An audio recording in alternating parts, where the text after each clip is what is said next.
Question number 31, what will be 500 amounts to in 10 years, मतलब 500 रुपए 10 साल में कितने होंगे अगर वो बैंक में डिपॉजिट होंगे, which pays annual interest of 10% compounded annually. Question समझ आया? हमने किसी बैंक में 500 रुपए डाले, ठीक है, समझ आ रही है बात? हमने किसी बैंक में कितने पैसे डाले? 500 रुपए डाले। अब वो हमसे पूछा अगर उस पर rate of interest 10% per annum है और अगर हम उसको 10 सालों के लिए डाल रहे हैं तो हमें 10 साल बाद कितना पैसा मिलेगा। आपको ये फॉर्मूला पता है? A is equals to P 1 plus R upon 100 into T, जिसमें P क्या होता है? Principal amount. R क्या है? Rate of interest. P हमने डाले है 500 रुपए, R है 10% पर एनम, टाइम बोलते हैं T को, पीरियड विच इज 10 ईयर्स, ठीक है। A क्या होगा? Amount to be receive. Got it? अब हम क्या कर रहे हैं? कितने पैसे डाले हैं? 500। 1 प्लस आर क्या है? 10%, ठीक है। दैट मीन्स 10 अपॉन 100 कितने सालों के लिए? 10 सालों के लिए। तो आपके पास आएगा 500, अंदर एलसीएम लोगे तो आपके पास आएगा 110 अपॉन 100 की पावर 10। अब ये तो इससे कट जाएगा, आपके पास क्या आएगा? 500 इंटू 11 बाय 10 की पावर 10, राइट। तो आप लिख सकते हो 500 इंटू 1.1 की पावर 10। Got it? एक हमारा ये हो सकता है।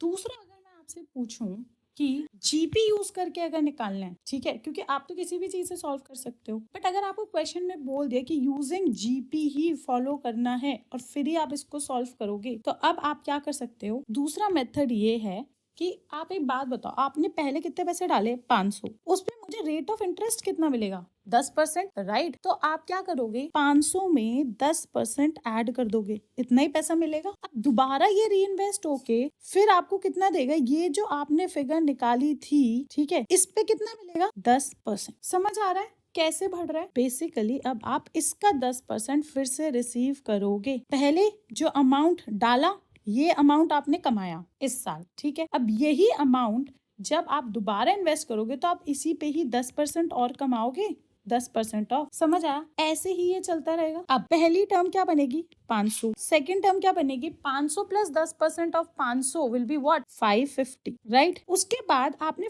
550 पे कितना कमाया?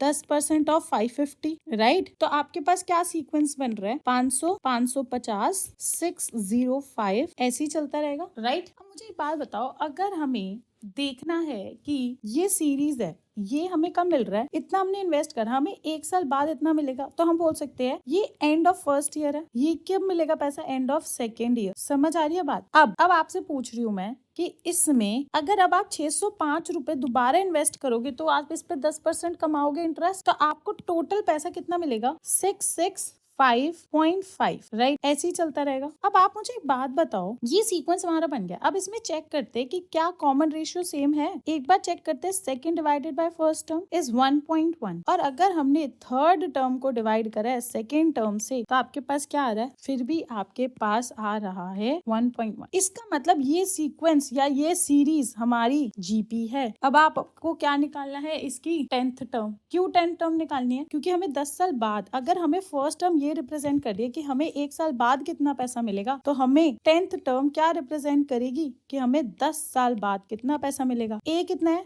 550। आर कितना है? 1.1 की power 10 minus 1 is equals to 550 1.1 की पावर 9। Got it? समझ आया क्या करा है मैंने? So the amount in 10 years will be 550 into 1.1 की पावर 9।